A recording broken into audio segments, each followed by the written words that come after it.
أشهد أن لا إله إلا الله.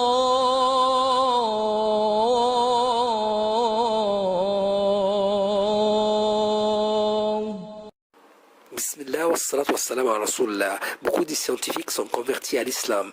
Aujourd'hui, notre frère suisse qui est aussi converti à l'islam, il va nous parler, Inch'Allah, d'une nouvelle miracle scientifique, du hadith du prophète Mohammed sallallahu alayhi wa sallam, sur lui, la grâce et la paix. C'est concernant la mise en quarantaine. Au nom de Dieu, le tout clément, le tout miséricordieux. La mise en quarantaine. Le messager d'Allah, prière et salut sur lui, dit « Si vous apprenez l'existence de la peste en un lieu, n'y entrez point. Et si la peste frappe un lieu où vous vous trouvez, n'en sortez point. » Rapporté par El-Bukhari et Muslim. Le prophète a aussi dit, prière et salut sur lui, celui qui fuit la peste est tout comme un déserteur, et quiconque patiente dans la peste aura la récompense d'un martyr. Rapporté par l'imam Ahmad. La vérité scientifique.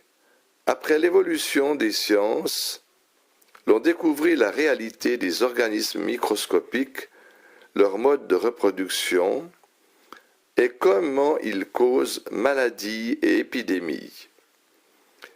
Il apparut alors que les bien portants, qui n'ont aucun symptôme de la maladie dans une zone infestée, peuvent être bel et bien porteurs des microbes pathogènes, et ce faisant, ils risquent de contaminer toute zone vers laquelle ils se déplaceraient.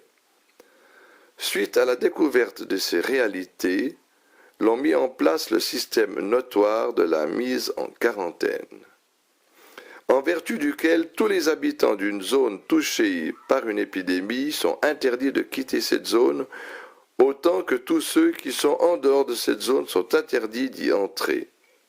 Frappée par la peste au XVe siècle, l'Europe perdit le quart de ses habitants, mais à cette même époque, le monde islamique réussissait avec plus de facilité à endiguer l'épidémie et toutes les autres maladies transmissibles qui sévissaient à cette époque en Europe.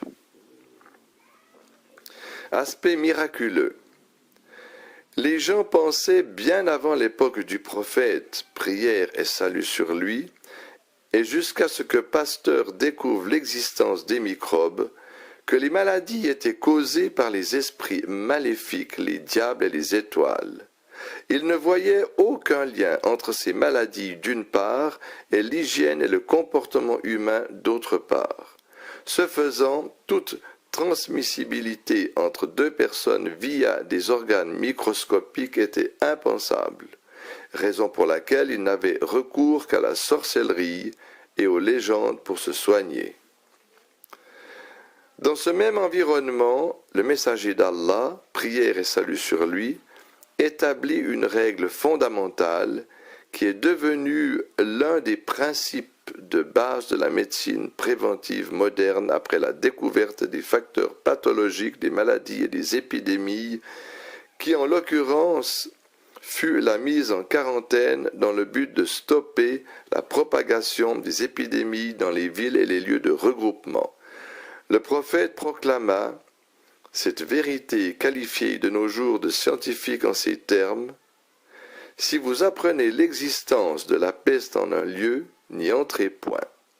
Et si la peste frappe un lieu où vous vous trouvez, n'en sortez point. » En guise de garantie d'exécution de cette directive prophétique, le messager d'Allah, prière et salut sur lui, a construit une muraille autour des zones infestées en promettant à celui qui reste à cause d'Allah sur les lieux après l'avènement de l'épidémie d'avoir la récompense d'un martyr. Et d'autre part, il mit en garde ceux qui fuient les zones infestées de s'exposer à un malheur. L'on voit cela clairement dans la parole ci-après du prophète, prière et salut sur lui. Celui qui fuit la peste est tout comme un déserteur, et quiconque patiente dans la peste aura la récompense d'un martyr. Si l'on disait 200 ans jadis à un bien portant, qui voit les gens touchés par une épidémie tomber autour de lui, de rester sur place, il aurait sans doute pris cette parole pour une expression de folie ou même pour une tentative d'attenter à sa vie. Et sans doute, il aurait pris la poudre d'escampette sans préavis pour rejoindre les zones qui ont été épargnées par l'épidémie. Les musulmans étant les seuls qui ne fuyaient pas les zones atteintes par les épidémies, suivant en cela les directives de leurs prophètes, sans même savoir le fondement de cette directive, était alors la risée des non-musulmans à cause de cette pratique, jusqu'à ce que la médecine moderne découvre que même les bien portants des zones touchées par la peste sont porteurs des microbes pathogènes de l'épidémie.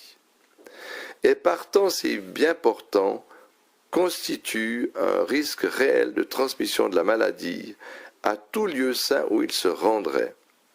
Et vu que ces bien portants se déplacent aisément et se mêlent à d'autres bien portants, ils contaminent ces derniers très facilement. En somme, les bien portants qui sont porteurs des microbes et des virus sont encore pires que les malades qui, en face desquels les gens sont tout de suite conscients de la nécessité de prendre les précautions qui s'imposent. Qui donc a pu donner ces informations précieuses au prophète? Prière et salut sur lui.